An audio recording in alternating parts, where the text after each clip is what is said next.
Sky's Neil Connery. We're just hearing about this now in the last few minutes. What can you tell us about what's going on? Well, we learned last week Shamima Bagoon wanted to return to the UK to have her baby. She gave birth over the weekend. As we know, there has been a fierce debate ongoing about what the British government should do about all of this. In the past hour, ITV News has learned that her family here in the UK have received a letter from the Home Office saying she will be deprived of her British citizenship. I think we have a copy of that letter here. It's addressed to her mother. It says, please find enclosed papers that relate to a decision taken by the Home Secretary to deprive your daughter, Shamima Bagoon, of her British citizenship. In the light of the circumstances of your daughter, the notice of the Home Secretary's decision has been served on file today, and the order removing her British citizenship has subsequently been made. Now, what we don't know are the details here. One area that's been suggested is, could it be a case that she has dual nationality? That could be grounds to allow and satisfy the Home Office to do this. What we've learned in the last few minutes is that her family here in the UK say they're going to challenge this decision that we've learned from the Home Office team. It's all happening right now, isn't it? Thank you very much for the moment.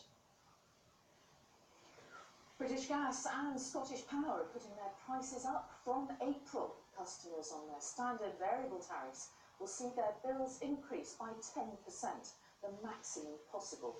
5 of the big 6 energy companies have now announced rises in line with the regulator's new price cap. Labour leader Jeremy Corbyn has issued a defiant message to the 7 MPs who quit the party yesterday, criticising his leadership. He said he was disappointed by their move and reminded them that they've been elected on a Labour manifesto. Although no others have jumped ship today, one senior Labour MP told ITV News they are being pushed to the brink. From Westminster, here's our political correspondent, Daniel Hewitt. If Jeremy Corbyn is in listening mode this morning, he was hiding it well. Good morning to you all. The Labour Party in crisis, Mr. Corbyn. With senior Labour MPs warning more could quit, the Labour leader used his first speech since yesterday's resignations to remind them they won their seats on Labour policies. I thank them for their work. I hope they recognise they were elected to Parliament on a manifesto that was based around investment in the future, was based around a more equal and fairer society, was based around social justice. They were elected to carry out those policies. They decided to go somewhere else, and I regret that. That response has angered backbenchers who want Labour to address the criticisms of anti-Semitism and bullying their former colleagues say forced them out of the party. So far, just 7 have walked out, but this Labour MP told ITV News more could follow unless their leader starts to listen. It seems to me as if the Labour leadership are trolling MPs, they're pushing them out the door, they're taking us to the brink and asking us to jump. And really, that's not the way you try and bring the party back together, and I think people can see that for what it is. And are you considering your position? I was born in the Labour Party and thought I would die in the Labour Party. I care passionately about Labour Party values, but it's very, very difficult to try and defend the Labour Party on the doorstep. There's going to be a lot of MPs pushed to the brink, and then we're going to have to make our decisions about what the best way forward is in the national interest. And that's a question tonight being asked by Conservative MPs. Anna Soubry and Sarah Wollaston have previously campaigned for a second referendum alongside those who quit Labour yesterday. Angry at their leadership and facing deselection, they've so far stayed silent on following the same path. There is no doubt those 7 MPs who resigned yesterday have once again brought to the surface an anger and a disillusionment, not just in the Labour Party, but in parts of the Conservative Party as well. And speaking to 3 of those so-called splitters today, they tell me they are confident more will follow. They won't put numbers on it, and they say it is a big personal decision to make. But one told me they are confident more resignations will follow very soon. Okay, Daniel Hewitt in Westminster, thank you. Still to come on the ITV Evening News, the battle against throwaway fashion, sewing lessons at school and a penny tax on clothes. And a town with no free cash point, leaving locals forced to pay. We go to the theatre a lot. You can't lose contact with my ice cream all the time. Stories and more after the break. See you then.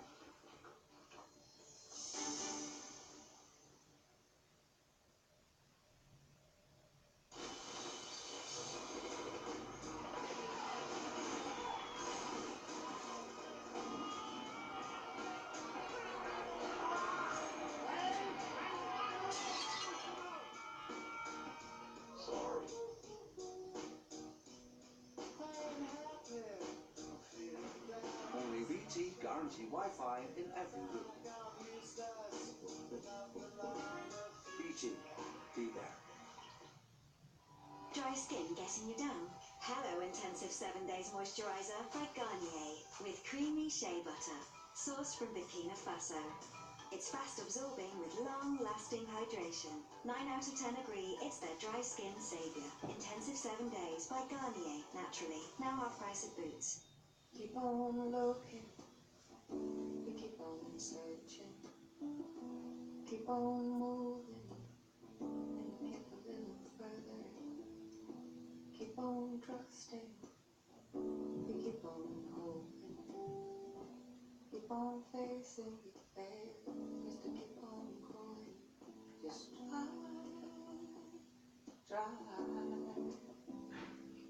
just try. Filling, moving, creating memories. That's food. And with Benecol, your food can do even more. The plant stanols in Benecol help your cholesterol fall by 7 to 10%. Plant stanols in Benecol, a smart way to lower your cholesterol. The sumptuous extra-large Cornell sofa in grey, now only £1,295. Winter sale ends Sunday at Barker and Stonehouse. DeGale takes on Eubank Jr. Saturday, 23rd of February. For more information on how to purchase this pay-per-view event, visit itvboxoffice.com. Burn it all live! See your favourite stars from the ITV hit comedy on stage for the very first time in this brand new theatre show at Leeds Grand Theatre. Stupid boy. Come up, you. We're on in 2 minutes. Check in for a dose of Benidorm sunshine. They might seem small, but headaches can have a big impact on your day.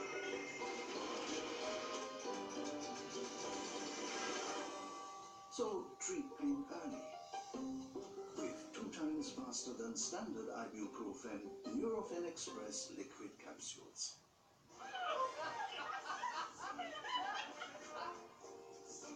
£60,000.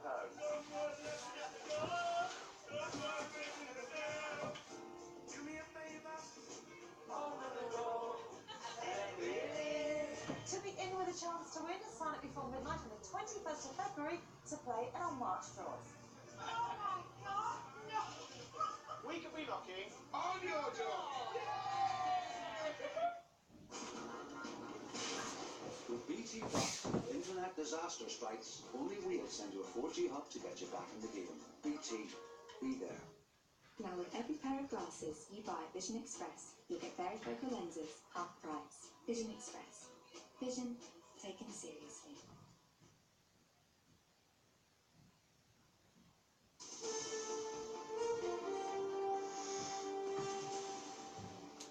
Welcome back. Now, big retailers should be charged a penny for each item of clothing they sell to slow down the growth of so-called fast fashion. MPs say the tax would help pay for the huge environmental costs of the throwaway culture, with more than 1 million tonnes of clothing going to waste in Britain every single year. But tonight, the industry told ITV News that's asking too much, as our consumer editor Chris Chilton reports. It's not good for fashion's image, as the industry is accused of damaging the environment through a disposable culture. Well, just spring-summer season just started. Seda Pia is a fashion blogger on Instagram, where she rarely wears the same clothes twice, but now agrees it's time for change. Because it's so cheap, it psychologically makes you think, you know, I can buy another one because it's so cheap and I can chuck this one in the bin. And seriously, are people doing that? Yes, most people start doing that. What, buying stuff, wearing it once and throwing it away? Throwing away, yeah. Today, MPs said they want to fix fashion, calling for a 1p per item charge from the industry. That would give £35 million annually to fund more recycling. They called for compulsory environmental targets for large fashion firms and clothing repair lessons in schools to help end the throwaway culture. The true price of clothing is being paid in environmental destruction. One of the UK's highest profile fashion designers,